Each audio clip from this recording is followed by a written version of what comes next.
Greg Shahadi is a 2-game lead over Anna Statonski. And we're going to give a reminder to everybody, there's stateofchess.com where Danny Reds will talk about all the things happening April 28th at 12 p.m. Pacific. So for those of you who like hearing Danny talk into the abyss, it's your opportunity to hear everything that he has to say, but it's a great opportunity to learn about the site and all of the offerings and the happenings there. And we also have other events that don't just include Danny, some better things, if you will. Premium arenas, where members of chess.com, premium members, can play Blitz for hours on end. 3-0 Blitz, they can compete for prizes, streaming and non-streaming prizes. And of course, as we saw yesterday, Titled Tuesday. Well, Danya, I don't know how you did. Did you play yesterday? I did not. Unfortunately, I just had too much to do. But I was watching it out of the corner of my eye, and it's happening every Tuesday. It's an amazing tournament, and even if you don't realistically have many chances to win, it's a great opportunity if you're a national master, anybody entitled to play some of the absolute greats. Those tournaments are stacked. Did you play, Robert?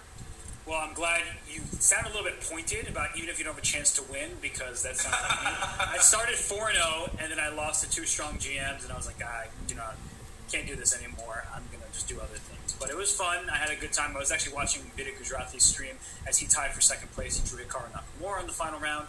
So it was a fun Title Tuesday indeed. But speaking of fun, Danya, we've got a fun bullet portion ahead of us. Greg with the 2-game lead over Anna Statonski. What's your final prediction after the bullet? I feel like, obviously Greg is on the cusp of dealing a decisive blow here in the first.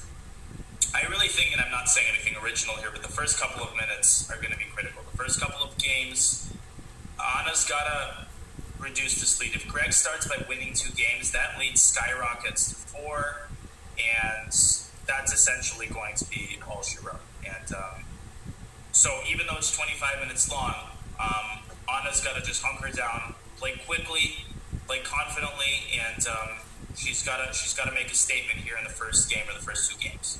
And we've seen Greg play B3 in this bullet game, so he's not going with the French anymore. He didn't like the position he had, or maybe this was his idea the whole time. When you play bullet, play the B3 move, just get quick development. He has a full minute on his clock. Anna, to her credit, still at 55 seconds, but now taking her first thing. The struggle tension on the C4 square, not to mention B5 and D5, but neither side blinking. Danya, first glance at this opening, which position do you prefer? I like white here. I play this myself with white. White is a little bit cramped, but as we've seen in this match, black can get overextended. Now queen B1, queen A1 is a very typical idea in these positions. Attacking E5. White's playing bunker chess. White's hunkering down, waiting for Anna to kind of flinch. On the other hand, Greg can just get crushed. He doesn't move a piece. That's the 3rd rank here. I mean, he's playing with some serious fire. At the same time, I like this as a bullet strategy because black has to burn a lot of time out of controlling all of the reaches of his kingdom. What do you think about this, Robert? I like your analysis there. H5 is more like it's for black. Knight F8, 96 on that.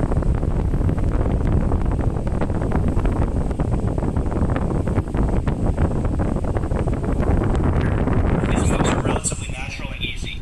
Why would Knight B8 be played before E4? I don't really understand that. I don't either, because I like E4, but now that Knight jumps to C5. Yep.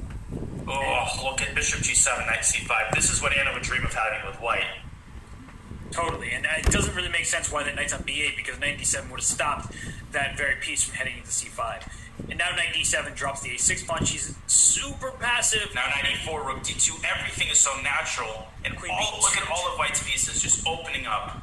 Yes, and it's one of these positions where it's very frustrating if you don't end up winning this game, because look at the quality, or I say lack thereof, of black's. I can't even. They're moving so quickly I can't get all the highlights in. Oh my goodness. All of these pieces on the queen side are terrible for black. Knight G5 was actually an interesting move. Knight G3 too. But now rook D8, and Anna's still hanging by a thread here. She needs to get as many pieces off the board as possible. The problem is that's not even helping, because even with minor pieces, it's total domination for white. A5. Knight G5 now. You need some kind of A5. What? Whoa! Queen takes it at 96. That's beautiful. Ooh, nice tactical vision. Beautiful tactic. And knight takes D8, and that knight gets out through C6 too, snapping off another pawn. While that rook takes D8 wins another piece. Yep. Oh, she pre-moved D7. Not that it helped, but Yeah, it was losing anyway, but she thought that the knight would take on d8, and she would trap the knight there, but after rook takes d8, the minor pieces were lost anyway. So let's see how Anna does with the white pieces. That was a fine opening for Anna. Just the knight b8 moves was a little bit too slow in her approach, too cautious, and well, now she's maybe throwing caution into the wind because back against the wall here. Yeah. This position we've seen way too many times today. I've lost count. B4 early, rook A to B1. We keep fast forwarding in this position. First in the 5-minute section, then the 3-minute. Maybe that's what you need to do, Danya, is rook A to B1 in these future lines instead of rook F to B1. Because somehow this like tangled queen side with the rook hanging on A1 has not been doing her any favors, but she's moving very quickly to B5. And she's got great instincts in these positions, and she's got to follow them, which is exactly what she's doing. Yeah. I don't like Greg's choice of repeating this, honestly. I like what he was doing with white. Ooh, B6. Oh my gosh. Oh, this is heat. She's also got to be careful, right? Or rook queen E3. Queen E3 or rook A to B1. I mean, that pawn is just lodged in there. Yeah, it's not going anywhere anytime soon. It's C5 too. Knight takes C5. Thank queen you. Queen C5. So knight 8. Queen takes A3. This gets a little bit... Queen D4. Queen D4 after. Nice. What a centralizing move. Okay, she Queen does D4 is also good here. So she goes back. Oh, but she's losing the grab. Knight takes C6. Knight takes C6. Take out but C6. But B queen, I play knight B8 and B1 is hanging. Oh, you're right. You're so right. She dropped a piece. She dropped a piece. Oh no. She's also up so much time. So like, this is the thing is because she played so slowly the last game. Now she's moving extremely quickly to compensate for that. But she needed to spend more time in that moment. Yeah, I mean, I feel like maybe Anna didn't realize how dominating her position was. Now knight takes B7 or knight B3 and rook D. I mean, this just doesn't look even salvageable for white. F6. Just play F6. Yeah, you got to try. Now knight takes F5. Okay, she's down a full piece and with no compensation. Yeah, and a pawn too. Yeah, I mean, G6 here. She's moving more quickly than I've anticipated, but unfortunately she just lost the thread of this game. H5 is a move that you sometimes regret by opening up your king, but it's everything is good when you're up a full piece. Yeah, everything's defended. You can literally close your eyes and push the pawn. Watch out for some kind of mate on H8 though, so like Queen C1, Queen A1. Oh, speaking of Queen B8, watch out, Rook H8. I think you're getting. Unfortunately, still king is pretty safe here, but Rook H. Yeah, Rook H5. King H2, only move. Now the second act of the Queen C3? Yeah, and you got Queen takes A3. Okay. Takes A3. Now Zatones keep giving chance. Knight takes H4. Queen E1 was winning, by the way. Yep. But we don't like winning moves. Queen A8. Okay, now it's got to be made. Knight F3, Rook G1. Where's Knight E1, Queen E2. But this king is not safe. Rook G8 check? Rook G8. Oh gosh. King Queen F6. Check. Oh, King D8. King F6 is Queen D8. F4, King G4 though. Queen D8. Oh, where's the mate? King F3. Oh man, King F3. Queen E3's mate. Oh my gosh, it's almost made. It was made in one. No, it was made in one. You're right. It was made in one. Oh my! I can't look at this. Oh, she had made in one, and she has so much time on her clock. She's moving too quickly. Oh my goodness! Yeah, she had made in one. They're now Greg made so King H3. Rook. Oh, and Rook H2 is made. Rook H2, and then King F1, Queen E1. Oh my gosh! Oh my goodness. Okay, I'm gonna pull up this. What a recovery! You gotta get, but I mean, first of all, what a recovery by Anna. What resilience! But Queen H4 mate. She had 30 seconds. I'm bringing up the analysis board just so we can get the live game as well as this this position here where she had a checkmate in one move right here with Queen H4 checkmates that king. So just mate one, missed. But without further ado, let's go back to the live game. It's Anna with the black pieces. I like her position. This B3 stuff. Oh yeah, Greg is wow. This is just dominating D5. Yep. Okay, Bishop H5 should also be good, hitting the knight on E2. She's just chiseling her way into White's position. That H file 2 can be exploited at some point. Bishop G4, Queen F7, Queen H5, for instance. Okay, I don't know. She's playing on the queen side, which actually gives quite some counterplay sometimes. But there's Queen F7. It's this alpha. I think it's the alpha zero syndrome when you think you're playing creative chess, but you're actually just doing total garbage. To be honest, if I may roast Greg a little bit here. No, this looks terrible. I mean, it's a F4. Just play F4 in the near future. Maybe not yet, because Queen H1 also, yeah. But I mean, you can't even take on F3, or do I take on F3 and Queen H1, by the way, is also interesting. Yeah, just kind of entombing when it's completely. So even Bishop takes D4 ideas at some moment. Wait, keeping Queen H1. Black is also playing King F7, Rook H8, and Queen takes F1 and Rook H1. That's exactly what's going to happen.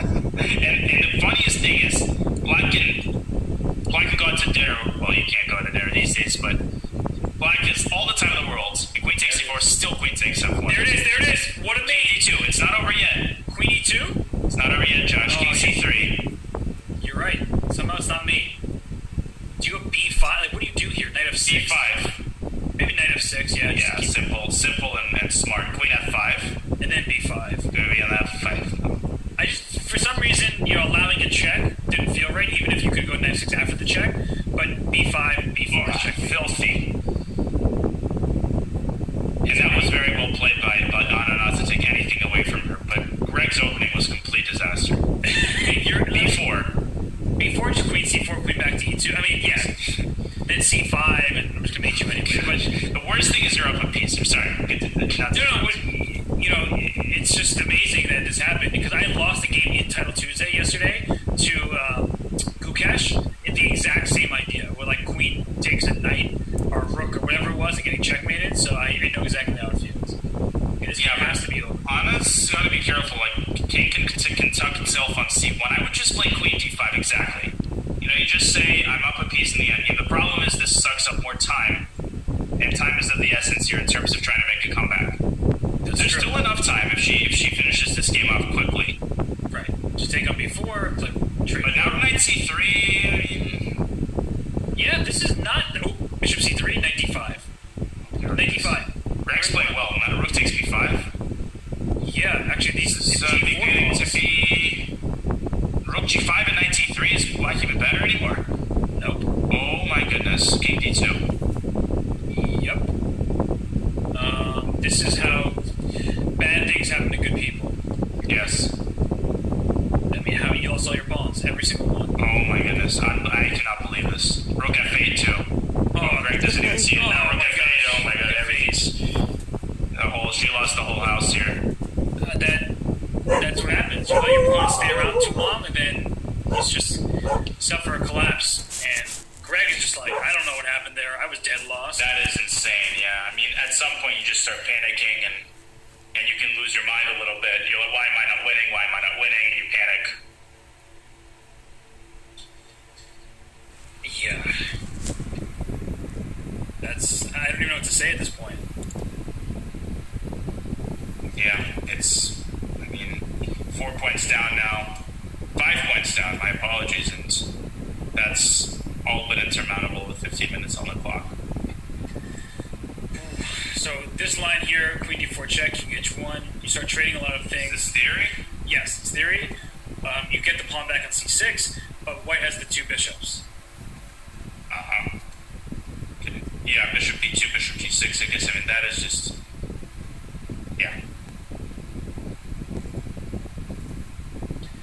Okay, so Bishop G6 played. You can always bring your rook up somehow. So if you take on C2, I trade and have a rook C1, the C7 pawn is maybe potential for rook B3 here. If you were going to give up the C2 pawn the first time, you might as well give it up the second time, because you will end up winning the C7 pawn on the turn. Yeah. Wow. Okay. I'm just still wrapping my head around the last two games. Queen C4 picks up a piece, I think. Yeah. Oh no. That's brutal. That's a brutal fork. And the worst thing is you cannot defend with rook b4, you cannot defend with queen d4. There's no protected squares along the fourth rank. Yep. That is a nasty fork. And obviously credit to Greg, I think he seized his chance. He noticed when Anna was a little bit, I don't want to say tilted, but maybe a little bit unsettled, and he bounced. He's been very tenacious in bad positions, and very decisive in good positions. Indeed. And now he's out to, what, a 6-game lead? Is that right? Yeah, 6-game is correct. It's 12-6.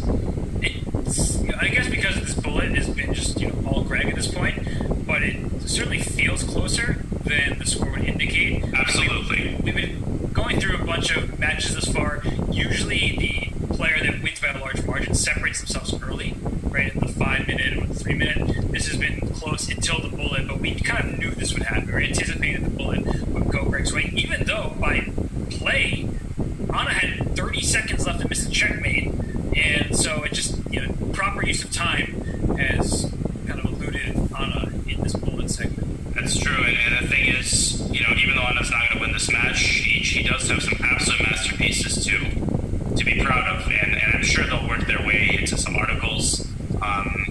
Very, very instructive games in that 5 minute portion.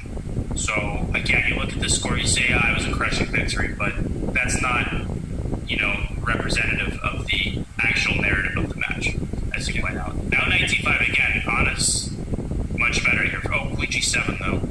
And Bishop F6. Yeah, still not bad, but Queen H6. I mean, in a bullet game, this is hard to play for black because of the king safety. Completely agree. King safety is everything in bullet. Rook takes D7, wins the spot. Okay. Yep. Because the Bishop on F6 was hanging. No, Knight C5 is super strong, and Queen D6. Yep, Queen D6 right away. Bishop takes C6 to follow. Yeah, Greg, not exactly. Yeah. Anna's fighting in this one. Rook takes D7 even here is interesting, but he's retreating a bunch. 95 now. I mean, I think obviously White could just tread water at this point, but right. Still, you wanna be objective to the end. And Black's position is no longer completely busted as it was earlier. Oh, whoa, F4. Now it is 95 wins a queen. 95. Nice. Oh. Man. That is just nasty stuff. And yeah, this has just gone completely out of control. I really think the last game of the 3 minute portion, Robert, that set the tone. I just feel like, that burden of having to make up a 2-point lead or 2-point deficit weighed a little bit on it, combined with the fact that I think Greg's just a better bullet player. Right.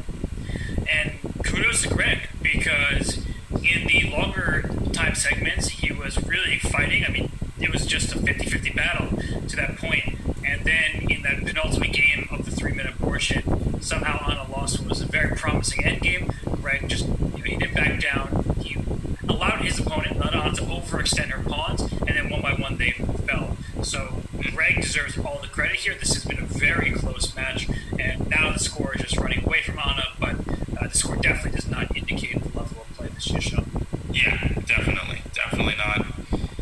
It just comes to show that the psychology and the trend of the matches plays such a big role in these events. You just cannot take every game as an individual game. It's all part of the total narrative that contributes to how the players are feeling, and that dictates these runs. These runs are huge. When one player gets confident, I feel like that often decides the outcome of the match, as it did here. Yeah. And this position also looks pretty promising for Anna with white pieces. It really does, yeah. Both an attack and a positional advantage here with that square on d4. I would play d4 here with Greg if I were Greg, and just mix things up. I guess you don't play d4 was like bishop h6 tactics with the f7 pawn. Right. And he stole a pawn in the center, so rook e1, rook e1. I'm looking at some kind of back rank checkmates, don't see any just yet. h4, nice move, go to h5. Ooh. Now d4 is impossible to do queen takes g6, that sets a nice precedent. Mm-hmm. Now knight d7. Oh, there it is. Filth right there. Bishop c8 though. Okay, I think might be something here. Queen. I don't see anything. Bishop f97, king f8. And queen c5. Oh, queen c5. Oh! What a concept. This is the weirdest little maneuver. And the rook is hanging now. So Greg's going to pretend like he sacrificed that. Yes, strategic sacrifice. Bishop takes d5. Knight f4, I think some minor chances, yeah. Just bishop e6. Knight e6. Okay, Greg, I mean, he's a very tricky player. He's always keeping some chances for some sort of trick. And that's what you have to do in bullet. You just can't resign, basically.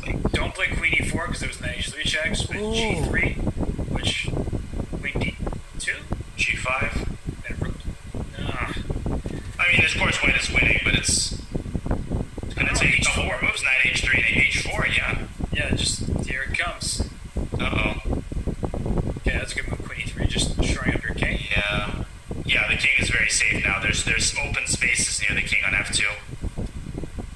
Still not quite clear cut. But rook d2, queen d4, and white starts to... Now knight a... Yeah, one of those checks was going to be... Yeah.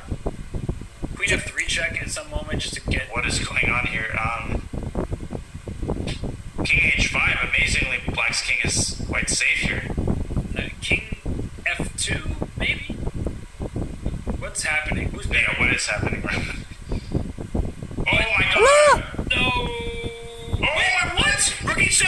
Rook e7 check! Oh my god! Rook e7! Holy Rook e7! no! Tira mo ron. No! Oh my gosh! And somehow... No, not e4. Don't miss 90. Oh, 94, rook e4. And then king f2. King e1. Don't play a7 because a7... Okay.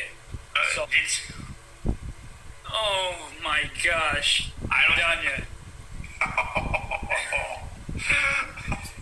Oh, I'm in pain.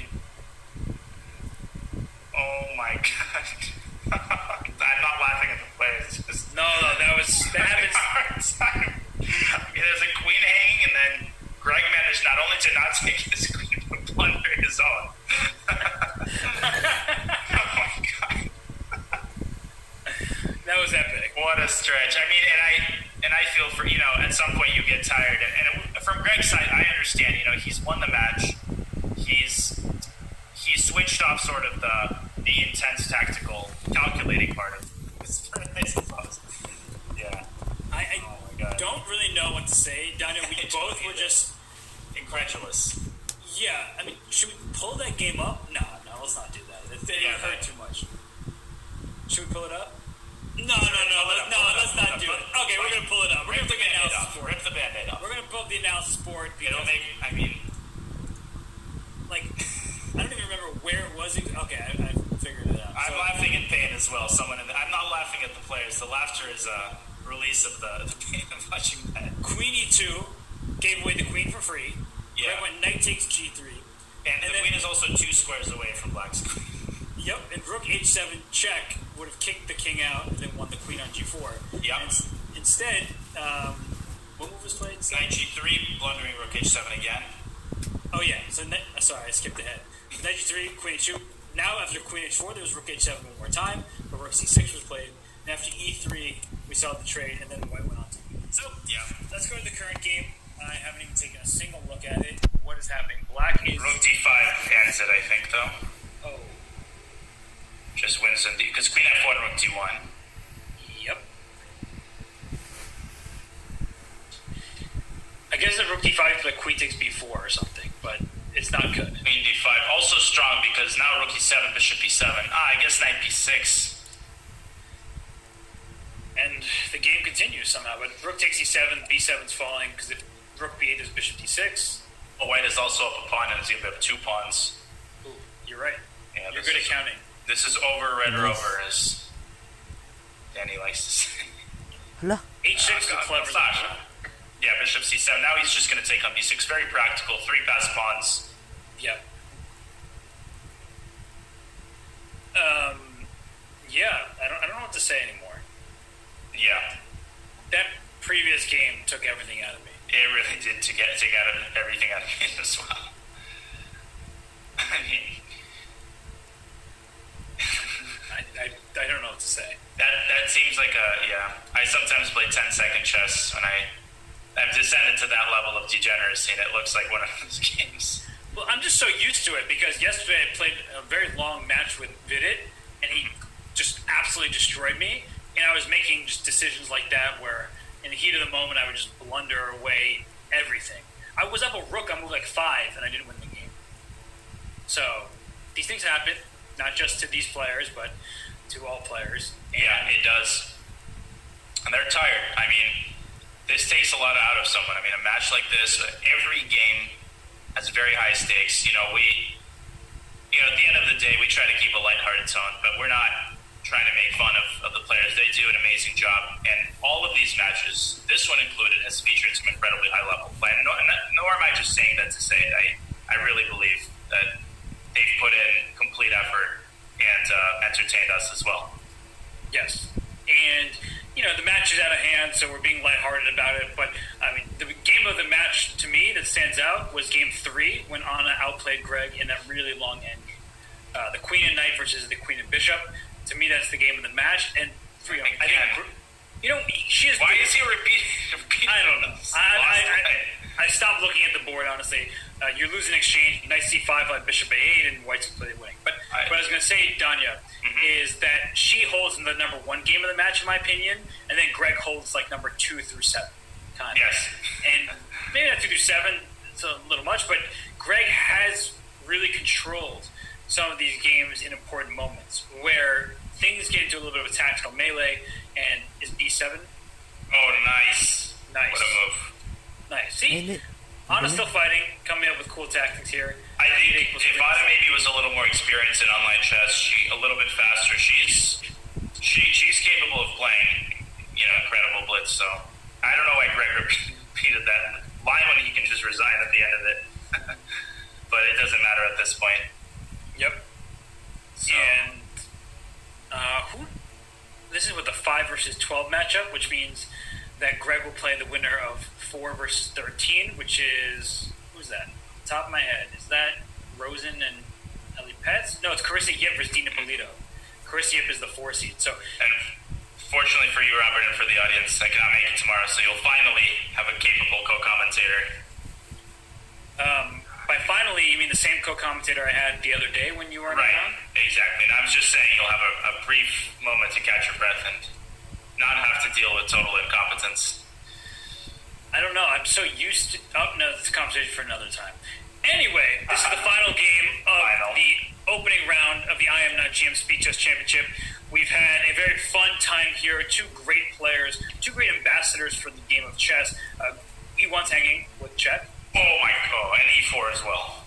Yeah, so take on E1 and then to take on E4. That looks pretty good. Come on, please. There yes. It is. Okay. But 2 great ambassadors for the game of chess. Greg Shahadi, he's very well known, the commissioner of the Pro Chess League. He runs the U.S. Chess School. Before the Pro Chess League, there was the U.S. Chess League. So, Greg, of course, is very well known. And Anna Zatonsky, who's... How many U.S. Women's Championships has she won? A lot. I lost count. A huge pedigree for Anna, and she's got a beautiful family, and we appreciate that she's finding time to, she's maintaining a high quality of play, and I remember her just crushing it in so many U.S. championships. And they're playing another game, but it should be aborted, I think. I'm trying to figure out why they're playing. Maybe just to entertain everybody. I think Greg wants one more attempt at that line. I was about to say, I think they want the final say of if this line is acceptable for black or Anna's just going to pounce. Yeah, they're running toward Bogo. I want the Bogo Indian. I can't eat another game. The match is over. Greg Shahadi is our champion. We will take a short break, and when we return, we'll interview both players, hear their thoughts about what was a very intense match that got away from Anna Zatonsky and the Bullets. So stay tuned, everybody. We will be right back.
and we are joined by both players after a great match. Congratulations to Greg Shahadi on a fine victory. I'm sorry the match did not go your way, but I want to start with you, Anna. First of all, the third game of the match, where you had Queen and Knight versus Queen and Bishop, I'd call that the game of the match because I thought your endgame technique there was extremely impressive. So what was it like for you going to these French variations game after game? Was that part of your the main part of your plan? Yes, I think also I forgot some variations, and I definitely need to play more games in French defense because recently I was in the trough defense mostly, like my husband. So I definitely need to practice and understand more ideas in French defense, and I think I got decent positions in French defense, right? And just later on, I just blunder it, and it's a lot of tense match, a lot of pressure, and and I think my face wasn't like so smiley like now during the games. So Robert is our coach from Olympic team, and he knows that usually I am very sad. That it doesn't matter if I'm winning or losing match. I'm very concentrated on the game. Yep. Yes, but, and I'm very glad that this upcoming tournament, Nations, in May we will play a long time control. 25 minutes, it's long. Yes, especially compared to what you just played. Yes, exactly. So I was so happy. We are not playing 1 minute. Well, Greg, congratulations on the victory.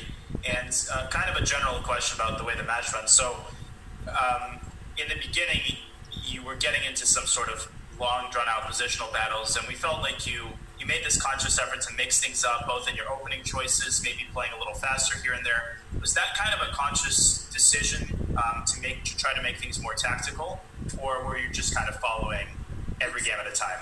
It's tough. She has an opening repertoire that I don't like. That French line, it's always been a problem for me because you can't. It's hard to make it very tactical. I thought early on, I was worried I was going to get crushed. It was down. I won the first game. The first game was good until I messed it up a little bit, and then I just lost 3 games in a row and terrible. Kind of she outclassed me technically in all those games. I felt and I was kind of scared that it was going to be a blowout. Yeah, I wanted to make things complicated. I kept playing this line on the Nimza or the Bogo. I don't know if it's any good, but it felt like my positions were okay and they were interesting. Yeah, what's up? Sorry, go ahead, Greg. It was hard to generate any of the kind of positions I feel most comfortable in, with a lot of tactics and stuff and weird positions. Right. So. And Anna, I guess on your end, you guys repeated the openings pretty much every game until the bullet portion with Greg on B3. Did you feel like you were getting good positions out of the openings with both white and black, or is there something you should I think it was white. I didn't really understand where to put my pieces, and I lost a couple games with a wrong plan, and Greg really find the way how to fight against this line. But I think by the end I got very decent positions, and with this idea b5, and I think I shouldn't play e4, and it took me a while to realize that it's better to keep my pawn on b2. So I think I kept doing this terrible thing where I would go c6. I do it over and over. Yeah, but what can you do? It's not easy. It's not easy to figure out what exactly to do in 3 minute games. And sure. I was just more upset, blundering stuff, and especially losing this game when I was mating probably in a couple minutes. It was just terrible. The one with Queen takes f1. I think it was my mistake was I didn't prepare some more espresso shots before 1 minute part of yeah. This was definitely a huge mistake. Yeah. And chess Olymp, when we are playing Olympic, I'm not drinking coffee before the game, and I'm asking to bring in 2 hours. Because especially when I'm losing concentration, this is the same story. Yeah. You wanted to match the most intense point of the game. So I need to I think definitely chocolate bars. It's milk chocolate. It's not working. It should be dark chocolate. Well, we've learned a lesson about what isn't working for you in terms of to keep your concentration ready. But Greg, let me ask you a question about the next match in this event, because you face the winner of Carissa Yip versus Dina Bolito. Which of those 2 opponents do you want to see? And I imagine your history playing Dina Bolito is much longer than it is against Carissa Yip. It is, but both are great. I'll be excited to play either one of them. There's a lot of players in this tournament that, not my favorite players, let's just say. But Dean and Am I your favorite player? No, you're one of my favorites. Yeah. After the match, definitely. No, you're my favorite. Dean and Chris are great, but then you got John Bartholomew and Lawrence Trent, Levy Rosman, all these guys, playing the Scandi every game. Who would do that? I think we should kick that person out of this tournament. I'm at the end of the tournament, but she let me sack a pawn, so that was more fun. I studied this line before the thing, and I just couldn't remember it in the 1-minute games. But yeah, the next match will be really exciting. Whoever I play, Carissa's young, tactical, exciting player. Dean likes to play the Petrov every game. I think it sounds like you'd rather play Carissa stylistically. Yeah, but Dean would be interesting. It'd be like a throwback to we tied for first in the high school championship in like '98 or something, or '96. So that would be like a fun throwback match. Yeah. And Anna, before we let you two both go, and thank you again, you wanted to wish somebody a happy birthday, right? Yes. I want to say happy birthday to our very good friends, Gennady Sagalchik from New York, coach for chess mates on Long Island, and Coach Gennady, happy birthday from us. Happy birthday to Gennady. That's Grandmaster Gennady. Grandmaster, we should add Grandmaster Gennady Sagalchik. Grandmaster, yes, of course, yes. He's not invited to this tournament, is what we're getting Yes, at. that's why he's Grandmaster. I think he was the first Grandmaster I ever played. Really? Yeah, I think so. Did you win the game? I was up a piece. He sacked a piece, and I was like, what's happening? I think I was doing okay, but I lost. So you're saying happy birthday, Gennady. Happy birthday, Gennady. That was my present. Well, thank you so much, you two, for joining us, for playing. The fans were very excited by your chess. I think there was some great technical performance by you both. And Greg, ultimately, congratulations on the victory. Anna, thank you so much. Sorry it didn't go your way, but always a pleasure to have you on. Thank you, guys. Yeah, thank you guys, and congratulations, Greg. Oh, thank you. Hey, can I give a quick shout out to that last match 2 days ago? It was like one of the best matches I ever saw. Christoph and Alina. Yep. That was incredible. You know that draw she gave at the end when she could have just run the clock out? Yeah.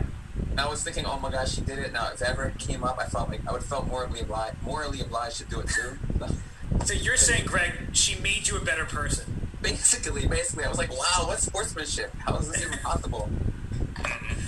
But yeah, it was a great match. Well, thank you to the both of you. An awesome match, and rest up. Have a great rest of your day, guys. Thank you. Congratulations, Greg. Thank you. Thank you so much to those players for joining us. We have the final match score in Greg Shahadi's favor. It ended up looking a little more lopsided than it was, because before the bullet section took place, it was Greg Shahadi by 2. It ends up being Greg Shahadi by 5. And he's waiting the victor of Carissa Yip, which is a big test for him. It's a tactical affair, but a young, up-and-coming player, Christina Polito, as he said, someone he faced and tied with in the 1998 high school championship. Dean of chess. He is old, reliable. He is a tough nut to crack. That is going to be an interesting match. He's sturdy, right? He is very sturdy with his Petrovs and his very solid D4 repertoire. And, well, let's look at the schedule, because there are still half the bracket, half the games of the first round to take place. And, we have this matchup between Chris and Dean that we've talked about a bunch of times, but we still have as well tomorrow. We have Elizabeth Petz taking on Eric Rosen. That's going to be a very fun one. Then we have Kostya Kavutsky, Lawrence Trent as the first head of the doubleheader. The highlight of the opening round, of course, is Teddy Coleman taking on Danny Wrench. Everyone wants to see Danny play. And then last but not least, we have this much anticipated matchup between 16-year-old Carissa Yip and the Dean of American Chess, Dean Ippolito, who is very well known in the American circuit. So indeed, tons of fun matches ahead. We will be rating the Chess Brothers teams, and hey, all the viewers can stay to beat Funmaster Mike. So Mike Klein, Funmaster Mike, taking on viewers and stuff. So enjoy more chess. We may be going, but the chess part does not stop. Chess part never sleeps. Any final thoughts about what we just saw or what's to come? Well, every match that we've observed so far, I feel like it's had its own character, it's had its own narrative. That's what makes these matches so magical. The final score might be lopsided, but we saw some positional masterpieces by Anna. We saw some really good bunker chess by Greg, some resilience by Greg. Very, very interesting match. And I'm really enjoying all of these. These are honest fighting players, and they're putting their hearts out for each and every one of these matches. And, you could tell. Sorry to cut you off there. You could tell the hard work that was put in based on the openings that were played and how they were just trying to duke it out for small advantages, and the technical performance in Game 3 was really a stellar one from Anna Zatonski. And as Greg himself said, I thought I was going to get rolled over after she won 3 games in a row and just outclassed him in those games. But Greg Jihadi, all credit to him. He fought valiantly. He was really tactically aware. He was alert, and he deserved that match victory. So I think all credit to Greg, and thank you to Anna once more for putting up a tremendous fight. And I've been told that I was wrong. No chess bras going to Botez live. So expect Botez gambits, many queen sacrifices, sacrificing quotes, and the chess party still does not continue, even if it's not the bra. So have a good one, everybody. Stay healthy, stay safe, be well, and come back tomorrow for more I Am Not a GM Speech as Championship action.